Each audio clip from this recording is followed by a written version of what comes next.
In a small village, where the houses wore red roofs like little hats and the wind smelled like apples and grass, lived a boy named Leo. Leo was quiet, not shy, just thoughtful. While other kids raced bikes or kicked soccer balls, Leo liked watching clouds, drawing maps, and asking questions like, "Do stars ever get lonely?" Every evening, he would lie on the hill near his house, gazing at the sky, counting stars, and whispering wishes into the wind. One night, as the stars blinked above and crickets chirped a sleepy song, something rustled behind him. He sat up. A small, fluffy dog with fur like toasted marshmallows and eyes as shiny as puddles after rain was staring at him. "Hey there," Leo said softly. "Are you lost?" The dog wagged its tail, then looked up at the stars. Leo blinked. "Are you following the stars too?" The dog gave a happy bark. The next morning, Leo asked everyone in town if they had lost a dog.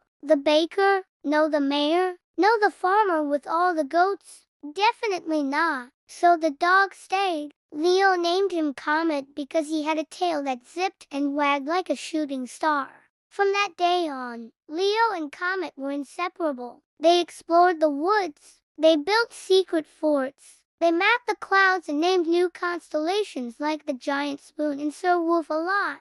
But Comet had one strange habit. Every night, just before the moon rose, he would stare up at the stars, tilt his head, and bark once softly, like a whisper. Then he would lie down next to Leo and sigh, as if waiting for something. One night, Leo followed Comet's gaze and whispered, "What are you looking for up there?" Comet didn't answer, of course, but his ears twitched. That night, Leo had the strangest dream. In it, the stars rearranged themselves, forming a glowing path in the sky. Comet stood on it, looking back at Leo, tail wagging. When Leo woke up, the morning sky still held a trace of silver stardust, and Comet was already at the hilltop, wagging, waiting. That day, Leo packed a backpack just in case. Snacks, a blanket, a compass, his notebook, and 2 peanut butter sandwiches. He followed Comet as the dog walked toward the woods, but this time, they went deeper, past the berry bush, past the whispering tree,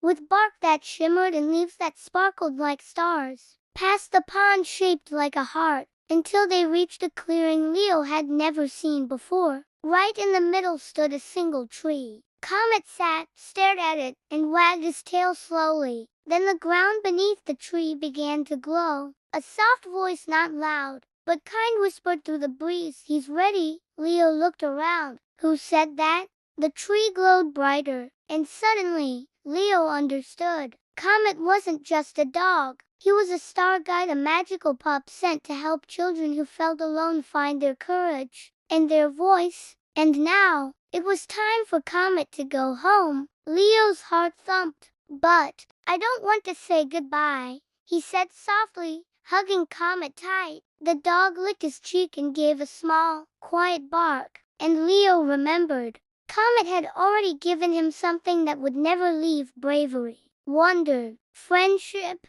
That night, Leo sat on the hill again, alone but not really. He looked up at the stars and smiled. High above, one star streaked across the sky like a fluffy little comet with a wagging tail. Leo waved. "Goodbye, Comet, and thank you." Then he opened his notebook and began to write. He didn't just map the stars anymore. Now, he told their stories.